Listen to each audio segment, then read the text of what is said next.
do it. Because when they think of prosperity, they think of themselves and they think of their friends. These are the only people they talk to. These are the only people they know. The executives in M&I Bank, they know executives in the Bank of Montreal. They don't know their customers. They know executives in Bank of America. They don't know their customers. They know the governor, and they don't know their customers, and they don't know us. People.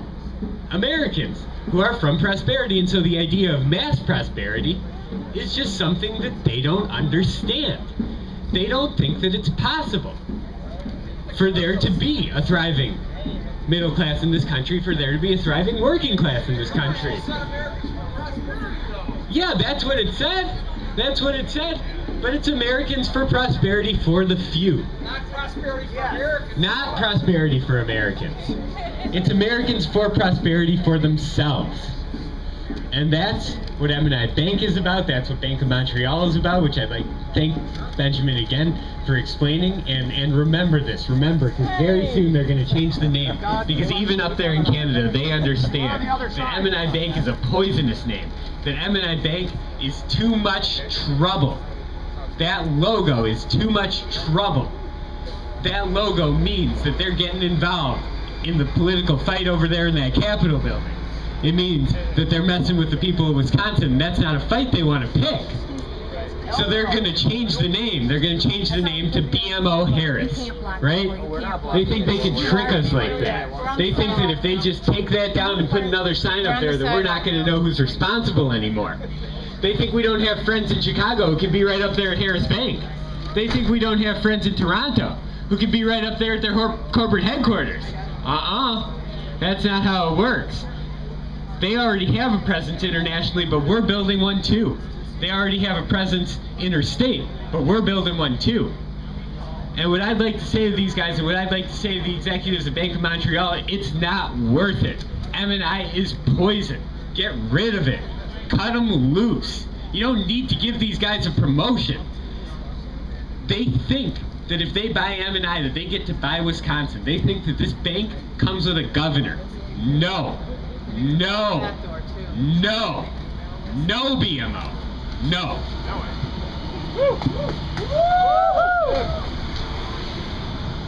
Hey everybody.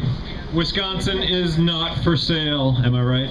And I think BMO, if I'm not mistaken, stands for Big Moneyed Oligarchs. Yep. And we're not going to stand for that in Wisconsin. All right. Carry on, everybody. Yep.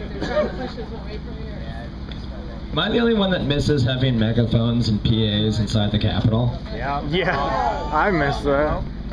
If I were to tell you that we could take our bullhorns and this PA system inside the Capitol right now, who would go with? We're not enough people, though. We need more people. I might be going inside the Capitol in the next couple minutes with this PA system. And my friend Aaron here will tell you about where to possibly get inside the Capitol. I'm going to go inside, and I hope to see you there in a little bit. Who would like to speak next? I just wanted to make two more points I forgot to make before when I was talking. One is this change that we need to make has to come from the bottom up. It will never come from the top down. Never. We have to do it, and we have to organize to do it. Yep. The other thing is we have to challenge that Supreme Court decision that declares a corporation a person. Yep. I have a 5-year-old grandson, and I was picturing how I would explain that to him. And I had this mental image. He's a very bright boy. I had this mental image of putting all the papers that constitute a corporation on a table in his presence. And then having his mother stand next to that table. And I would say to him, you're looking at two people. One of them is your mother, and the other one is over there on the table. That's a person. I'm pretty sure he would look at me and say, but Grandpa, that's a pile of paper. That's not a person. Now this, from a 5-year-old, he could understand it. He can get it. But we have Supreme Court justices who have so twisted the law as to declare the pile of paper on that table to be a person. This is why we have to do this from the bottom up. We have the wisdom. I don't know. I stopped going in after. Hi, I'm Rob, and I've been handing out flyers for a discussion about socialism. I just wanted to share why I'm a socialist, because I feel that capitalism can't work, and it's obvious that it isn't working right now. There are millions of people living around the world in poverty, while there are trillions of dollars being spent on war right now to kill people. That doesn't make sense. I think regular people are capable of kind of making the decision that it's better to make food and music and good things rather than bombs and, you know, grenades and training people how to kill. I don't think it's a good use of resources. The thing is that we don't make that decision. It's the people who are in government, who are funded by the wealthy, who benefit from war, who benefit from basically the invasion of Iraq to control their resources, to control the flow of oil from the Middle East to the whole world. They benefit from that, not us.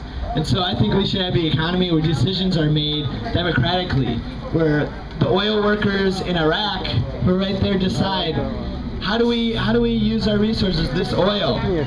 Do we just send it all over to America, who actually, you know, that the greatest use of oil in the world is the U.S. military? How ridiculous is that? So anyway, that's my short piece. I'm fighting for a world where we share resources, where workers make decisions and they're not told what to do. And I think that every one of us is capable of deciding what's good for us and for our neighbors. So I'll leave it at that. Thanks for coming out. Hey, don't know if you know, AT&T establishing itself as an independent kingdom now, where corporate persons can live free from regulation and taxation, and they'll be having a big celebration later tonight, 6 o'clock, 315 West Midland. He's like checking it out. If anybody's around, would like to partake. Can't bring Got megaphones or anything like that in there? Because they've bought all these doors, so that's why we're going to go in up there. So there's one door. I think your friend's ready to roll. We're going to have to actually take... Yeah, let's actually head